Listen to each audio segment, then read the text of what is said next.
PSX में आज continuous buying देखने को मिली और इसका मेजर रीज़न ये था कि आईटी से रिगार्डिंग एक न्यूज़ आई आईटी सेक्टर से येस्टरडे दैट प्राइम मिनिस्टर ने कहा एक अच्छा इंसेंटिव पैकेज दें जिससे एक्सपोर्ट्स में बूस्ट हो आईटी सेक्टर की तरफ से, और जिसमें डिटेल्स नहीं दी गई थी वो बजट में पता चलेंगी। उसकी वजह से टीआरजी सिस्टम्स, नेटसोल, एवेंसियन ये गैप ओपन पॉजिटिव खोले और through out the day positive territory में चलते रहे। अपर लॉक भी कुछ स्टॉक्स ने आईटी सेक्टर में मारा और यहाँ पे हमने वॉल्यूम हैवी देखने को मिली। टॉप 5 स्टॉक्स में टीआरजी भी था 9.9 मिलियन शेयर्स के साथ।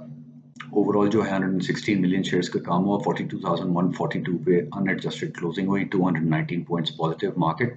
एक पॉइंट पे 270 पॉइंट से ज़्यादा पॉजिटिव हो गई थी मार्केट। वॉल्यूम लीडर्स में पीआरएल था 11.6 मिलियन शेयर्स के साथ, फौजी सीमेंट 4.9, पीएसओ 3.8, मेपल लीफ 3.2 और टीआरजी हमने ऑलरेडी बता दिया 9.9 मिलियन शेयर्स। अभी आईएमएफ के साथ ज़रा सा अभी डेडलॉक हुआ है, वो $4 बिलियन और $6 बिलियन का जो फाइनेंसिंग गैप है, $2 बिलियन का नेट अभी है जिस पे एक स्टैंड ऑफ चल रहा है। और उसके अलावा जो टैक्स टारगेट है उस पर भी कोई तकरीबन 0.8 ट्रिलियन का गैप खड़ा हुआ है टैक्स टारगेट में नेक्स्ट फिस्कल ईयर के लिए।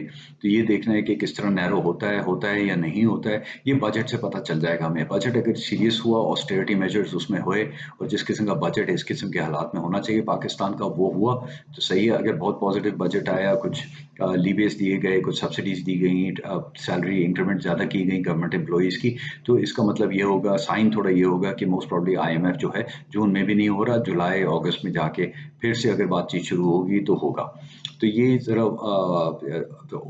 आई ओपनर होगा सबके लिए। आई थिंक इसको ज़रा देखना चाहिए। जून 9 को शाम में जब बजट आएगा तो लोगों को उस हिसाब से देखना चाहिए कि ये सीरियस बजट है पाकिस्तान के हालात के हिसाब से या नॉन सीरियस है, because that will lead to whether IMF is happening seriously और the government is not considering IMF at all regardless of their statements. अच्छा, गोल्ड प्राइसेस जो हैं वो फिर से नीचे आई, तकरीबन $100 के अंडर आ गई और इसकी वजह से सीमेंट्स में अभी भी मोमेंटम चलता रहा। अभी भी हम पिच कर रहे हैं टॉप टॉप 3-4 स्टॉक्स अगर मेरी तरफ से इन्वेस्ट ऑडियंस को सजेस्ट करूँ मैं तो फौजी सीमेंट है, इसका टारगेट हमने 14-20 रखा हुआ है शॉर्ट टर्म के लिए।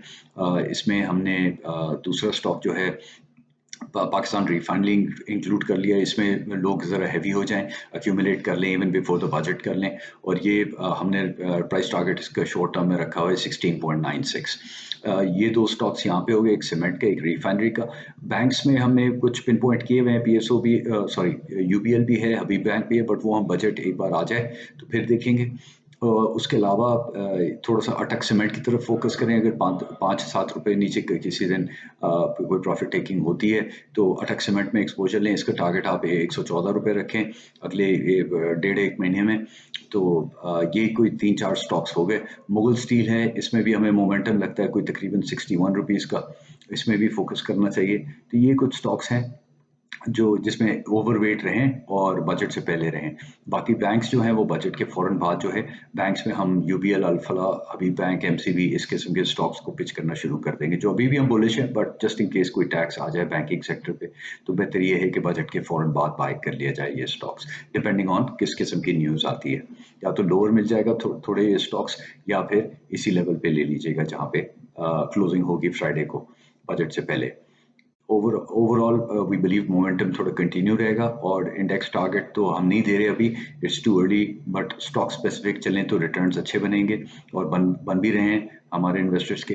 तो इस तरह ज़रा फोकस करें अपनी स्ट्रैटेजी को एंड ओवरऑल जो है इंशाल्लाह या 25-30% की तकरीबन रिटर्न्स बन सकते हैं अगले 2 महीने के अंदर स्टॉक मार्केट से। Thank you.